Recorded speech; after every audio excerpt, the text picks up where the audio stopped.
Bismillahirrahmanirrahim. Assalamualaikum warahmatullahi wabarakatuh. Yang kami hormati Ibu Azizah Fajar Islam selaku dosen pengampu mata kuliah Konsep Islam dan Psikologi. Pada kesempatan kali ini kami dari kelompok 8 akan memaparkan hasil diskusi kami mengenai analisa tafsir dengan tema jahil. Next.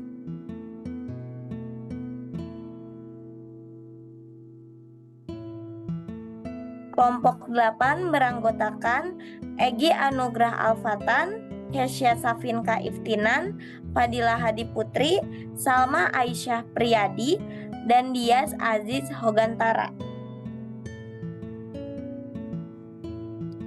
Kata dasar tema yang kelompok kami pilih adalah jahil, yang artinya tidak tahu. Kemudian, kata jahil merupakan kebalikan dari kata ilmu yang artinya pengetahuan. Keseluruhan kata jahil yang disebutkan dalam Al-Quran berakar dari kata jahilah, yajhalu, jahlan, jahalatan, yang secara bahasa berarti ketiadaan ilmu. Selanjutnya akan dijelaskan oleh rekan saya.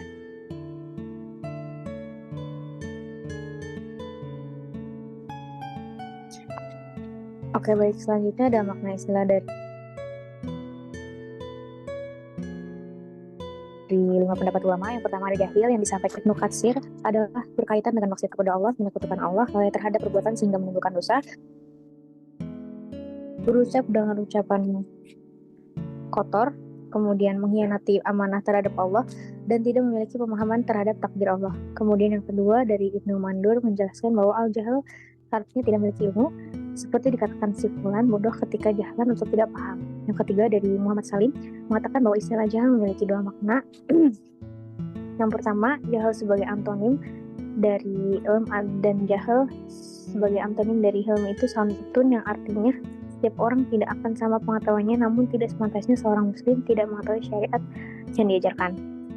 Yang keempat, dari menurut Imam Al-Ghazali, jahal dibagi menjadi 3 kelompok. Yang pertama jahal yang disebut dungu, kemudian jahal yang disebut sulit diberikan penjelasan, dan kelompok jahal yang memiliki keterbatasan daya tangkap.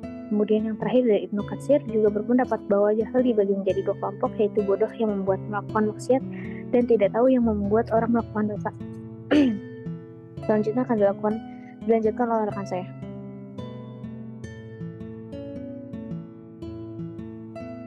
Dan selanjutnya, tahapan metode analisa yang digunakan.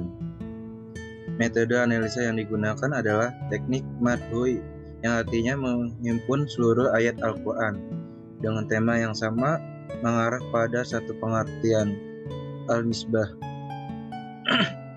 menguraikan ayat dengan tema sama yang turun pada tempat, kurun waktu, dan cara yang berbeda dan tersebar pada berbagai surat. Langkah-langkah metode madhui: memilih tema, menghimpun ayat, menentukan urutan ayat yang sesuai masa turun, menjelaskan referensi ayat dengan suratnya, menyusun tema pembahasan dengan kerangka yang khas, mengumumkan hadis yang berkaitan, merujuk pada kalam bahasa Arab, menginstruksikan ayat tersebut sehingga menjadi satu suara. Dan selanjutnya akan dibaca dan rekan saya. Baik, selanjutnya itu adalah definisi menurut anggota kelompok, yaitu diantaranya menurut Dias, mendefinisikan bodoh berarti kurang berpemikiran, mudah dibodohi, atau kurang peka atau cerdas. Orang bodoh cenderung sulit memahami sesuatu, mudah tertipu, dan kurang berpikir kritis. Orang bodoh biasanya kurang mampu melihat perspektif lain atau mempertimbangkan sudut pandang orang lain. Mereka cenderung hanya melihat dari sudut pandang sendiri saja. Menurut Egy, bodoh adalah sikap yang dimiliki oleh orang yang cenderung tidak memikirkan apakah hal yang dia lakukan itu baik atau buruk. Orang yang bodoh biasanya selalu merasa keras kepala terhadap apa yang dia yakini. Walaupun orang lain telah memberitahu apa yang benar, dia selalu merasa paling benar. Menurut Fadilah, Bodoh adalah orang yang tidak memiliki kemampuan dalam memahami sesuatu sehingga sering melakukan hal-hal yang tidak baik.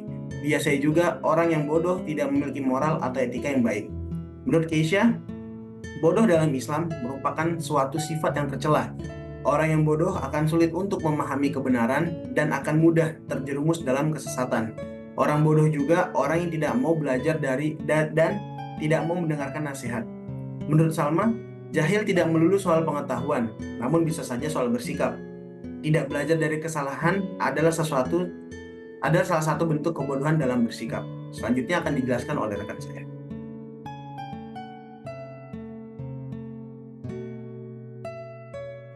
Selanjutnya, saya akan menjelaskan mengenai definisi dan indikator berikut penjelasannya. Definisi jahil adalah seseorang yang tidak memiliki pengetahuan atau pemahaman yang cukup baik tentang agama maupun tentang kehidupan umum. Orang yang bodoh juga cenderung tidak mau belajar dan tidak mau mendengarkan nasihat disebabkan sifat mereka yang keras kepala dan cenderung bersifat acuh. Keterbatasan pengetahuan yang dimiliki juga dibarengi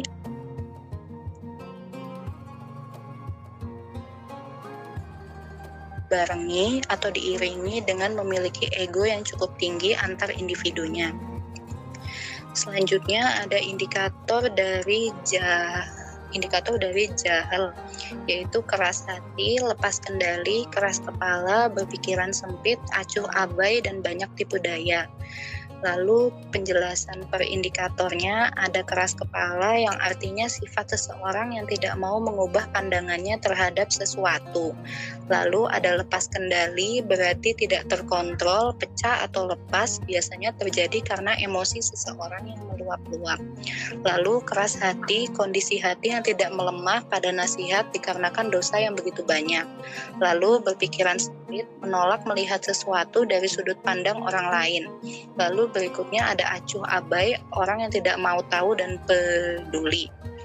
Lalu yang terakhir ada banyak tipu daya, serangkaian kebohongan yang diciptakan secara sengaja.